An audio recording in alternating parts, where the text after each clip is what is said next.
안녕하세요, 백다마TV입니다. 요즘에 타이거 차이나 전기차 ETF 갖고 계신 분들, 요즘이 아니고 요 ETF가 사실 개인 투자자들에게는 가장 인기가 많았기 때문에 정말 많은 분들이 요 해당 종목을 보유하고 있을 것 같아요. 근데 요 ETF가 사실 이렇게 흐름이 좋지는 않았어요.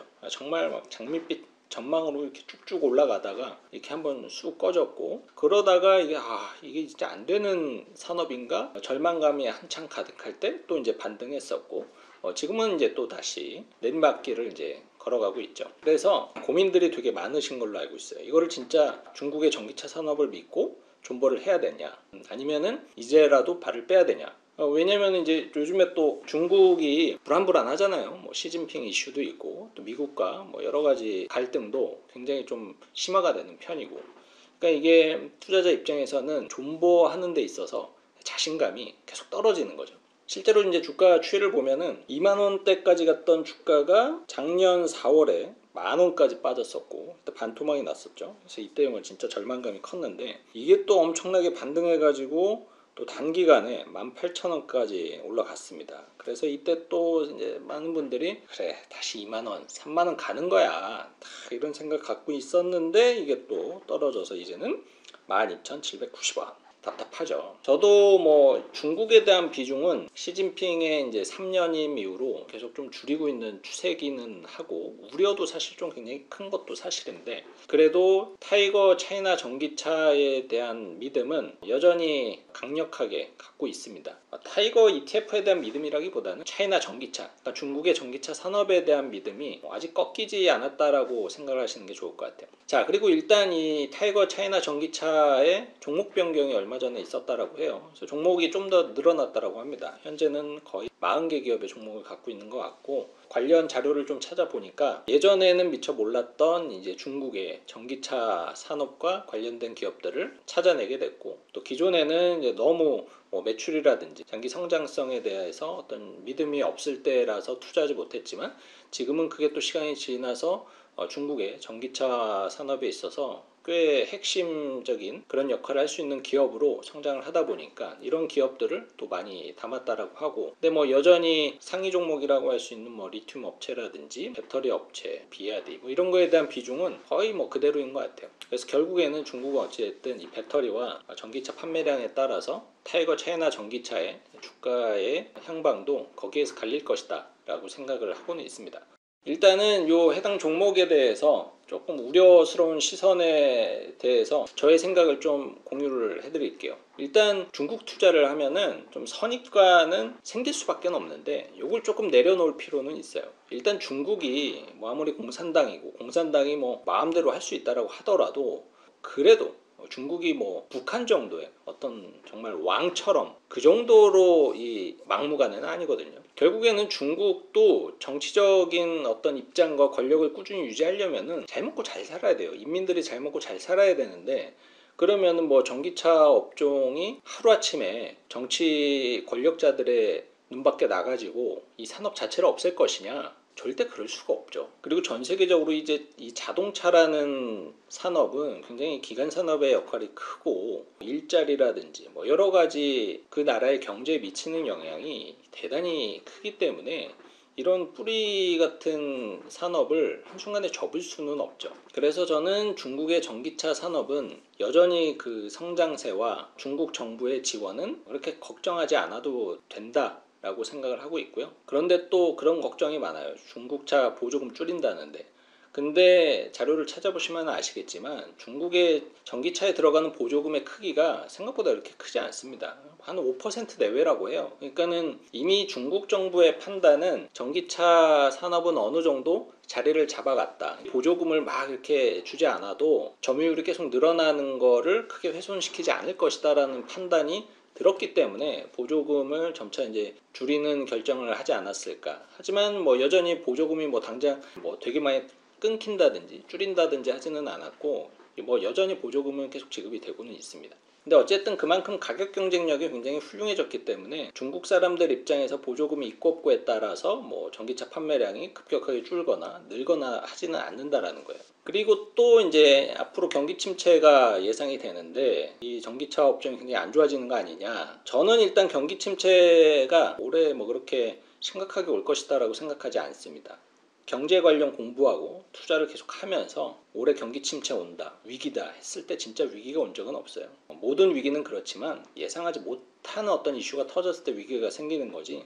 뭐 지금처럼 금리가 올라갈 것 같고 그러면은 실물 경제 타격 오고 그러면은 엄청난 경기 침체가 올 것이다. 이 시나리오 저는 믿지 않습니다. 절대 그렇게 하지 않을 거예요. 설령 그렇게 간다 하더라도 중국의 전기차 산업의 특성은 수출하는 비중이 거의 없어요. 거의 다 내수에서 먹고 살죠. 근데 내수에서 1등하면 전 세계 1등이 되는 게 중국의 파워인데 어쨌든 중국은 계속적으로 부양 정책을 계속 하고 있고 설령 뭐 미국 유럽 이런 국가들의 경기 침체로 전기차의 판매량이 줄어든다 하더라도 중국 자체가 그렇게 심각한 침체에 빠지지 않는 이상 전기차 판매량에 미치는 영향은 크지 않을 것이다 라고 저는 생각을 하고 있습니다. 그리고 또 이런 점유율에 대해서 그리고 판매량에 대해서 크게 걱정을 하지 않는 이유가 저는 사실 전기차를 타보진 않았어요. 근데 주변에 이제 경험자들을 다 이야기를 들어보면 절대로 다시 내연기관으로 돌아오지 않더라고요. 그럴 생각 자체가 없어요. 워낙 만족도가 이제 크다 보니까. 그래서 이거는 중국뿐만 아니라 전 세계적으로 전기차의 비중은 계속 늘어날 것이다. 실제로 2022년도 전기차 판매량이 1000만 대를 처음으로 넘어섰고 이게 21년도랑 비교를 해보면은 21년도에 전기차 판매량이 약 650만 대라고 하니까 거의 50% 이상 증가를 한 수치죠. 정말 전기차는 기하급수적으로 늘어나고 있습니다. 그리고 현재 전기차 점유율이 약 14% 정도 되는데 23년도, 24년도 계속적으로 빠르게 늘어날 것이다 라고 생각을 하고 있어요.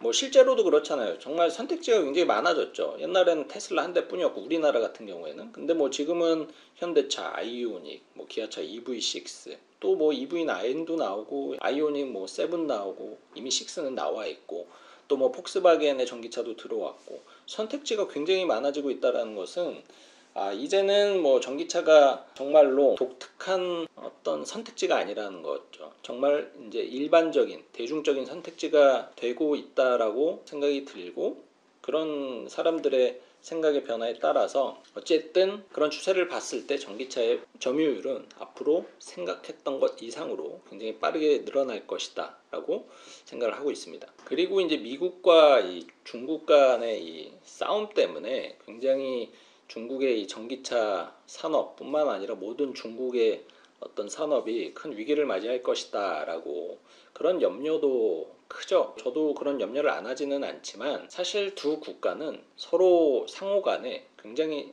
필요한 관계죠. 미국 입장에서도 이 인플레이션 높은 거를 잡으려면은 중국 제품이 필요합니다. 중국의 저렴한 제품과 저렴한 인건비가 필요하죠. 그리고 그 시장도 필요하죠. 미국 입장에서 봤을 때 당장 중국과 무역 단절하게 되면은 애플, 테슬라, 마이크로소프트 이런 기업들 엄청난 타격을 받을 수가 있어요. 그렇기 때문에 뭐 정치적 입장 때문에 둘은 계속 으르렁 거리겠지만 결국에는 어느 정도 그냥 보여주는 액션 수준에서만 싸움박질하지 그 안에서의 무역적인 교류는 막 이렇게 폭발적으로 성장하지는 않더라도 기본적인 교역량은 있을 수밖에 없다. 실제로 얼마 전에 포드가 우리나라의 배터리 업체와 손잡지 않고 중국의 CATL과 손을 잡기로 했다라는 보도를 보면서 결국에는 이게 이제 정치적인 입장과 기업의 입장은 다를 수밖에 없는 거고 제품을 경쟁력 있게 만들려면은 두 국가는 서로가 필요한 존재이기 때문에 막 이렇게 상상하는 뭐 두 국가 간의 뭐 진짜 3차 대전 수준의 전쟁을 일으킨다든지 그럴 일은 저는 없다라고 생각을 하고 있기 때문에 그렇게 큰 걱정을 하지 않습니다. 그래서 저는 타이거 차이나 전기차 요즘 이렇게 좀 부침이 심하고 재미없는 종목이 됐지만 꾸준하게 매수해도 괜찮은 종목이다라고 생각을 하고 충분히 존버를 해도 그렇게 크게 걱정하지 않으셔도 된다라고 생각을 해요. 뭐 정말로 이 배터리를 대체할 수 있는 어떤 신기술이 나온다든지 뭐 정말 이 수소 전지가 획기적으로 개선이 돼가지고 고체 배터리 뭐 이런 것들을 압도할 수 있는 기술이 나오거나 혹은 휘발유 값이 지금 우리나라 1,500원 정도잖아요. 이게 한 500원 수준으로 떨어지지 않는 이상은 전기차의 이 점유율 상승 속도가 절대 꺾이지 않을 것이다 라고 저는 판단을 하고 있기 때문에 타이거 차이나 전기차를 갖고 있는 투자자 입장에서 저는 그렇게 큰 걱정하지 않고 계속 존버를 해 나갈 생각입니다. 계좌를 굳이 열어보지 마세요. 뭐 속만 아프지.